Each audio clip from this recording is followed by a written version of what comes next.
Telugu Desam party నాయకులకు అదేవిధంగా కూటమి ప్రభుత్వంలో భాగమైనటువంటి భాగస్వామ్య బీజేపీ మరియు జనసేన నాయకులకు అదేవిధంగా పత్రికా సోదరులకు అందరికీ నా శుభాభివందనాలు తెలియజేసుకుంటున్నాను. వడగుంద డణాపురం రోడ్డు వడగుంద మండల వాసులకి అందరికీ ఒక కళ. అది గత కొన్ని సంవత్సరాల నుండి ఈ రోడ్డు లేక అనేకమైనటువంటి ఇక్కడ నిరసనలు, అదేవిధంగా జాయింట్ యాక్షన్ కమిటీ ద్వారా అన్ని కులాలు, అన్ని మతాలు, అన్ని వర్గాల ప్రజలందరూ కలిసి, అన్ని పార్టీలు కలిసి దేశీయ ఏర్పాటు పోరాడిన రోజులు కూడా ఉన్నాయి. గత ప్రభుత్వంలో దీన్ని శాంక్షన్ చేసి నిర్లక్ష్యం చేసినటువంటి విషయాన్ని మీకు అందరికీ తెలుసు. మరి కేవలం కమిషన్ల కోసం వైఎస్ఆర్సీపీ నాయకులు ఆ రోజు ఈ రోడ్డును పని మొదలుపెట్టి మిషన్లు ఎత్తుకుపోయినటువంటి సందర్భాలు కూడా అందరికీ తెలిసినటువంటి విషయం. మరి తెలుగుదేశం పార్టీ వచ్చిన తర్వాత ఈరోజు వచ్చిన తక్షణమే ఈరోజు ఈ రాష్ట్రంలో ఉన్నటువంటి రోడ్లన్నింటినీ ఫస్ట్ గుంతలు ఉన్నటువంటి దాన్ని గుంతలు ముట్టడం, మాట ఇచ్చిన ప్రకారం చేయడం జరిగింది మన మాన్య ముఖ్యమంత్రి వర్యులు చంద్రబాబు నాయుడు గారు. మరి ఈ రాష్ట్రంలో ఈరోజు జరుగుతున్నటువంటి అభివృద్ధి ఏ దశలో పోతా ఉంది? ఈరోజు పైన ఉన్నటువంటి మోడీ గారి ప్రభుత్వం ద్వారా ఈరోజు సహకారంతో ఈరోజు అభివృద్ధి దిశలో ఈరోజు అమరావతి అయితేనే అన్ని విషయాల్లో ముందంజలో ఉన్నటువంటి విషయాన్ని మీకు తెలుసు.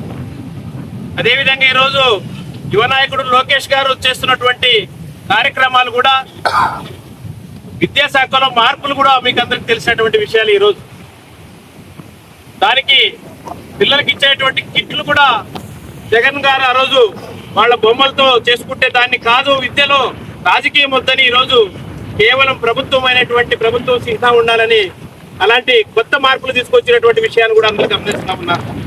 ఈరోజు ఆలూరు విషయానికి వస్తే, ఆలూరు అభివృద్ధి అంటే వెనుకబడినటువంటి ఆలూరుని ఈరోజు వైకుంఠం జ్యోతి గారు ఈరోజు ఇన్ఛార్జిగా వచ్చిన తర్వాత తక్షణం ఈరోజు ఎన్ని వేల కోట్లు, ఈరోజు లక్షల కోట్లలో తీసుకొస్తున్నారు అభివృద్ధి గురించి ఈరోజు తెలుసు మీకు అందరూ.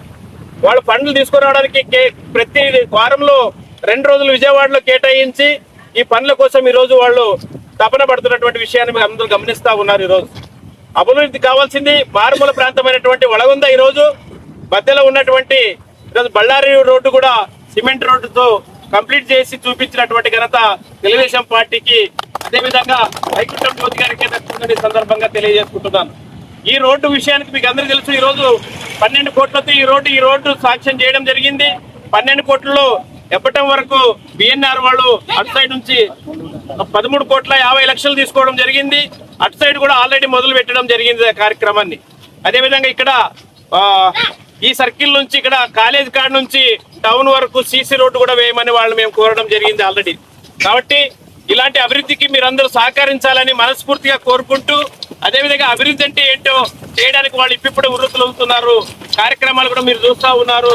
అందరూ దీన్ని 5 నెలలు కూడా కాలేదు ఇన్ఛార్జిగా పదవి తీసుకొని ఈరోజు వైకుంఠం జ్యోతి, అదేవిధంగా వైకుంఠం శివప్రసాద్ గారు వాళ్ళు చేస్తున్నటువంటి ఈరోజు అభివృద్ధి కార్యక్రమాల్లో ముందుండాలని మనం చెప్పాల్సిన అవసరం లేదు. జరుగుతున్నటువంటి కార్యక్రమాలు కానీ, సీసీ రోడ్లు కానీ, రహదారులు కానీ, అదేవిధంగా బిల్డింగ్లు కానీ ఏం జరుగుతున్నాయో అన్ని ఈరోజు పిహెచ్సిలు కానీ ప్రతి విషయాల్లో మీరు అందరూ గమనిస్తున్నారని ఈ విధంగా తెలియజేస్తూ, ఈ గవర్నమెంట్ వచ్చిన తర్వాత అభివృద్ధిలోనే ఉంటుంది తప్ప రాజకీయాలు చేయడానికి లేదు. ఈరోజు ఎన్ని విమర్శలు వేసినా, ఎన్ని వాళ్ళు చేసిన ప్రజలు గమనిస్తూ ఉంటారు. ఎవరైతే సమర్థులు, ఈ రాష్ట్రానికి నాయకులు ఎవరైతే ఈ తాలూకాకి సమర్థులైనటువంటి దాన్ని ప్రజలు గమనిస్తూ ఉన్నారు. రాబో రోజుల్లో జరిగే స్థానిక ఎన్నికల్లో కూడా పట్టం కట్టడానికి సిద్ధంగా ఉన్నారని తెలియజేస్తూ ఈ అవకాశం ఇచ్చిన మీకు అందరికీ ధన్యవాదాలు తెలుపుతున్నాను. Thank you.